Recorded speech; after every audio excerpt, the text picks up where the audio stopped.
Boys, today we deadlift, which means that there's a high likelihood that I will need a change of pants before the day is done. But luckily, unlike the previous days of this week, I've pooped only once today. That's a PR, boys. We're gonna go get some different PRs on the platform, on the training platform, the deadlift, the platform that we deadlift on, and we're not competing today, but we're still deadlifting, and we're gonna have a good time. It's gonna be a great time. Come with me, boys. I can show you PRs. Shining, slivering splendor. Fuck these deadlifts, they are so terrible. Bench press will make me cry. I can show you PRs. I took a poop in a Ibiza to show Avicii my own stool. Now I'm 10 years older and it's getting kind of harder. Every time I poop, I cry. If you don't understand context clues, I'm currently pooping. Can we take a hot minute to talk about what it means to be selfish or not to be selfish, right? So, being selfish is implied that you're taking advantage of other people and putting yourself first. That not quite that extreme of an example, but basically, you're not looking out for other people and you're taking advantage of others, right? But the notion that you're not allowed to be selfish in order to be a good person is kind of, I don't want to say it's outdated, but it's kind of communalist, if that makes sense. If you are in a team setting and you have a singular goal that you've set out to achieve with said team, then it is correct that you need to be unselfish. But when you're in the sport of powerlifting, right? You have a singular goal, you have a coach, you have a nutritionist, you have medical professionals who are guiding you along on your journey towards being the greatest powerlifter of all time, towards achieving your goals, squatting heavy as you can, benching as heavy as you can, deadlifting as heavy as you can, having the biggest total as you can, because those three might not happen on the same meet, but the biggest total you can never possibly achieve. That's a big thing. That's the culmination of all your efforts. That's the culmination of you going out of your way to do extra cardio. The culmination of you going out of your way to prepare all your foods, to not share your foods.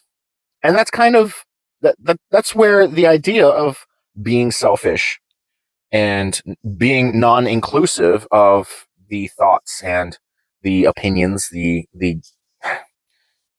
everyone else thinks that what you have and what you are consuming is different than what they are capable of producing, right?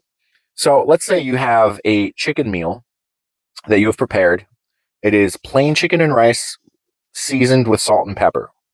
And you throw it in the microwave, and best believe every motherfucker that you work with is going to come over and say, "Oh my goodness, that smells so good."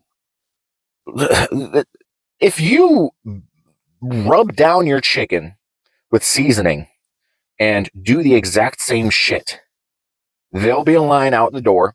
There'll be people who should have retired multiple years ago shoving their entire face in your plate, asking if they can have some. No, motherfucker. This is a measured amount for myself. That is considered being selfish, but taking advantage of employees and not properly utilizing them, not properly compensating them for their time and their efforts, their backgrounds, because background is important when you hire employees. Otherwise, you can just hire anyone, any monkey off the street, and they'll be able to do a job. That's not selfish. Corporations taking advantage of labor laws, taking advantage of the welfare system, like Walmart does, that's not selfish. That's the American dream, isn't it?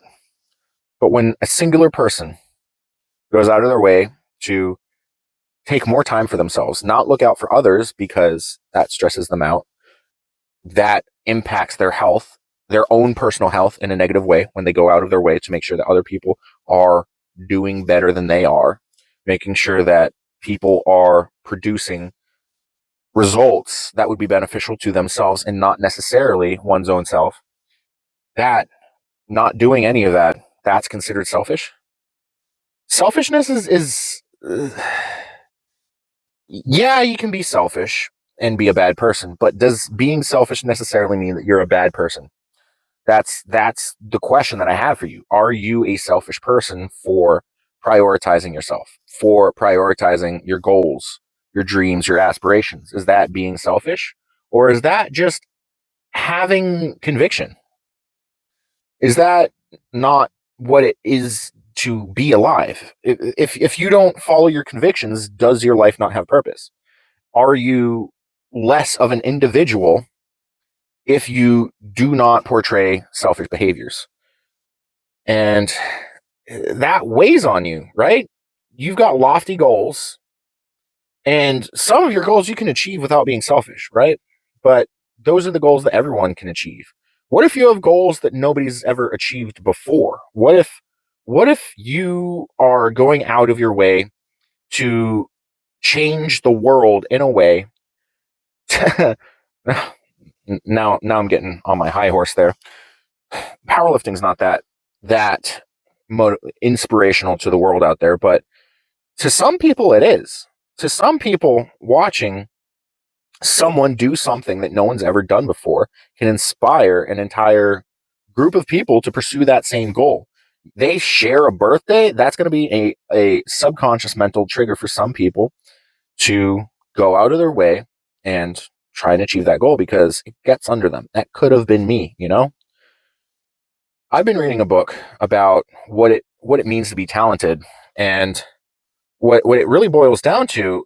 People contribute a lot of things to genes, to genetics, and while powerlifting is very leverage based, your genes and your genetics can determine what your leverages are capable of. Genes can contribute to the size of your liver and how much stress it can tolerate. But if you are if you are inspired by someone else to perform, to create art, to do something in that realm that has some sort of a connection to you. Let's say your hometown hero goes on American Idol and wins. Or is American Idol still a thing anymore? They go on The Voice, they go on America's Got Talent, and they go far in that competition. They become a national sensation, right? You best believe that people who go to the same high school in your own local town are going to start pursuing a bit more of the arts that they portrayed on said national television, national stage. Powerlifting is similar to that, except it's more than just he's big like me, I do big thing like big man do. It's it I hate people using the gym like therapy because it's not a relief of stress. When you start to get serious, it is a stressor, right? And I'm not saying I'm stressed out at the gym.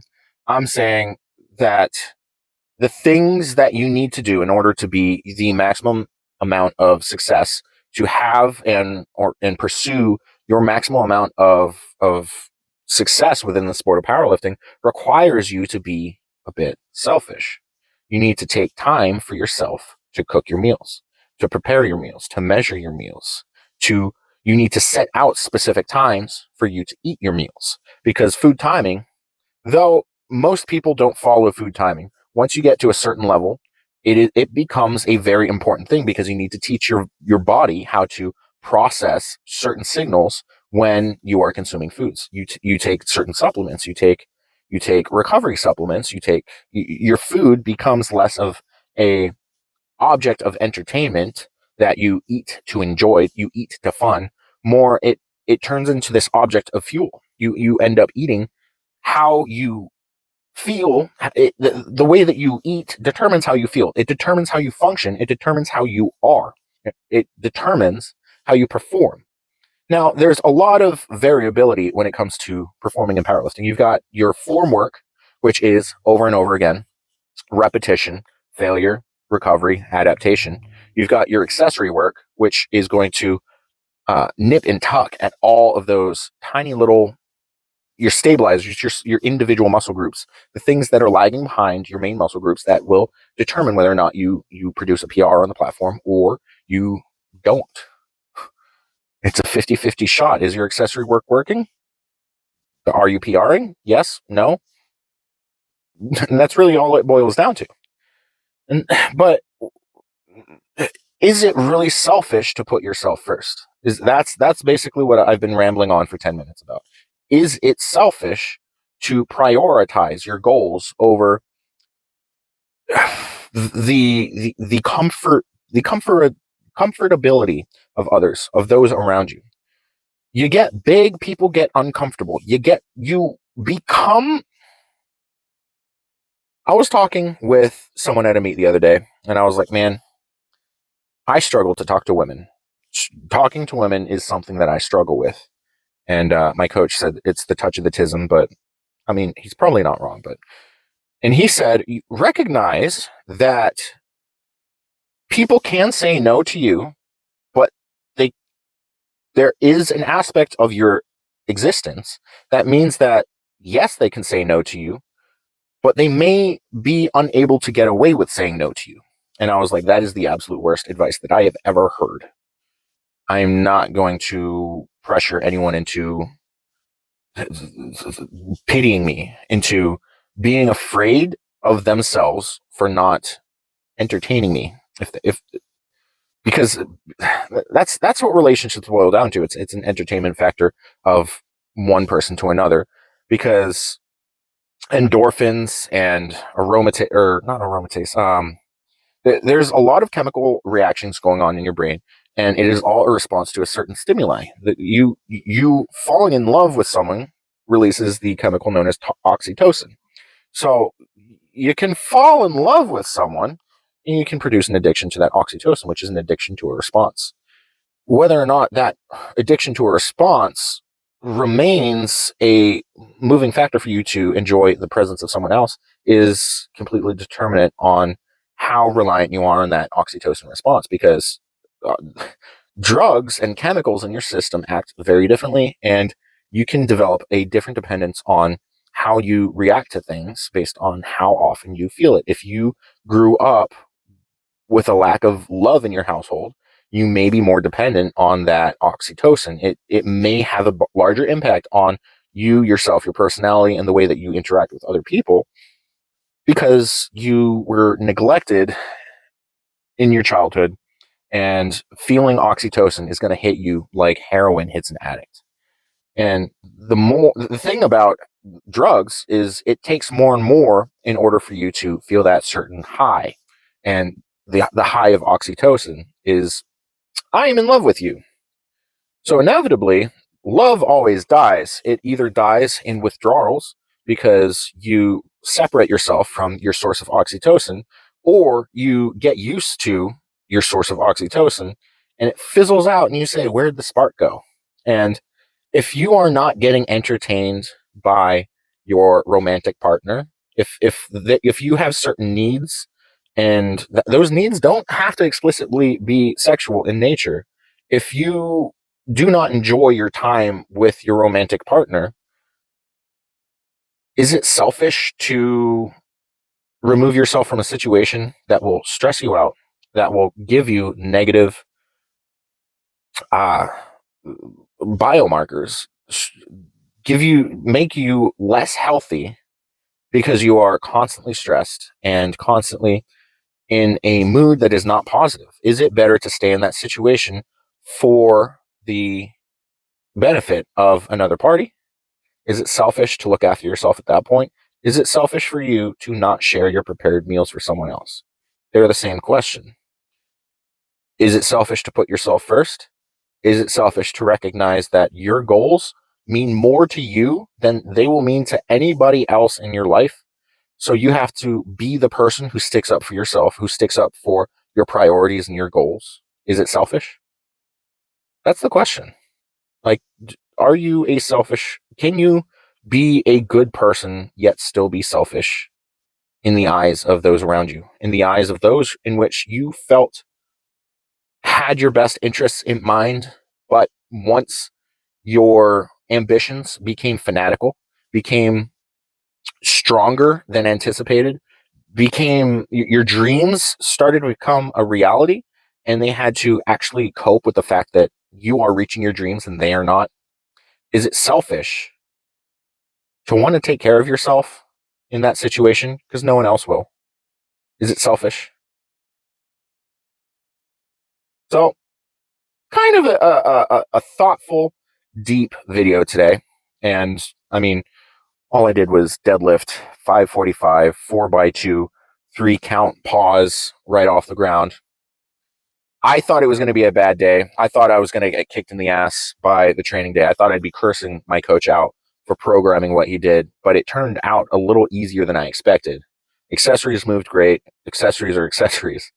Um, but the method in which we are approaching accessories moving forward is going to be reduced. We're going to be increasing the volume of our main movements, the squat, bench, and deadlift, and we will be reducing the volume of our accessory movements because the one of the things my coach once said, and I don't know if he's quoted enough on this, is if you've never played just the tip with Radbo, have you really actually trained hard enough?